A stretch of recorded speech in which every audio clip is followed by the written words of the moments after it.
आज हम इस वीडियो में महान संगीतकार मन्ना डे के बारे में बात करेंगे। मन्ना डे वो नायाब हीरा जिन्होंने इंडियन सिनेमा में संगीत का एक नया अध्याय जोड़ा था। पद्म श्री, पद्म भूषण और दादा साहेब फाल्के अवार्ड से नवाजे गए।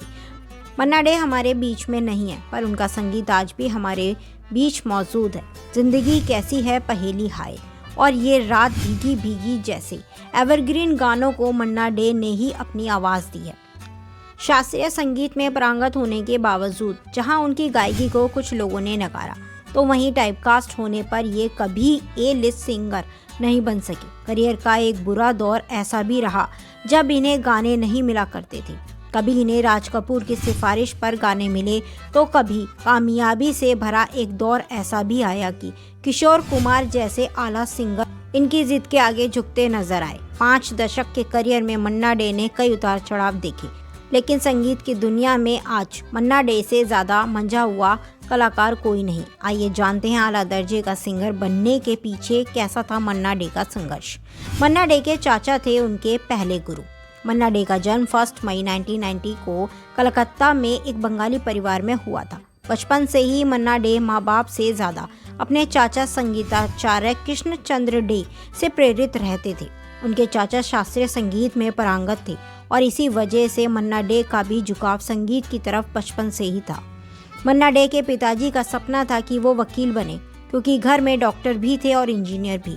पर इधर मन्ना डे पहले से ही संगीत में पूरी तरह से रम चुके थे। कॉलेज के दिनों से ही मन्ना डे अपने दोस्तों के साथ क्लास के पीछे की बेंच पर बैठ जाया करते थे, फिर बेंच पे खूब ताल देकर गाते थे। इस बारे में जब कॉलेज के प्रिंसिपल को पता चला तो डांटने के बजाय उन्होंने उन लोगों को बहुत सपोर्ट किया। मन्ना डे के कोलकाता के घर में सारे संगीत के महारथी आते थे। उनके चाचा उन्हें बुलाया करते थे। रात भर गाना बजाना हुआ करता था। उसी कमरे में उस्ताद साहब आते थे। यही वजह है कि बचपन से ही मन्ना डे को संगीत से लगाव था।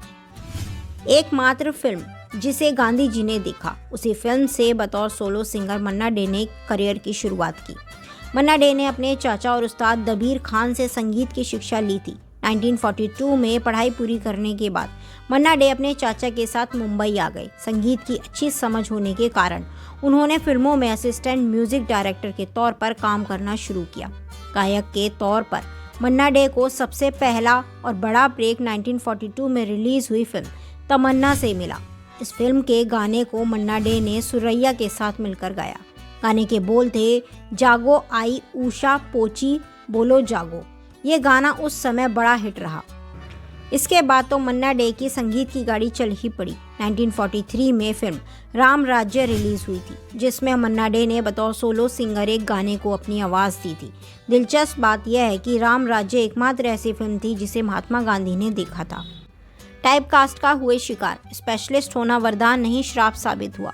मन्ना डे को गायकी से बहुत ही ज़्यादा लगाव था। संगीत उनके लिए श्रद्धा थी। यही वजह रही कि जब भी किसी फिल्म निर्माता को फिल्म में शास्त्रीय संगीत गवाना होता था, तो वो मन्ना डे को ही अप्रोच किया करते थे।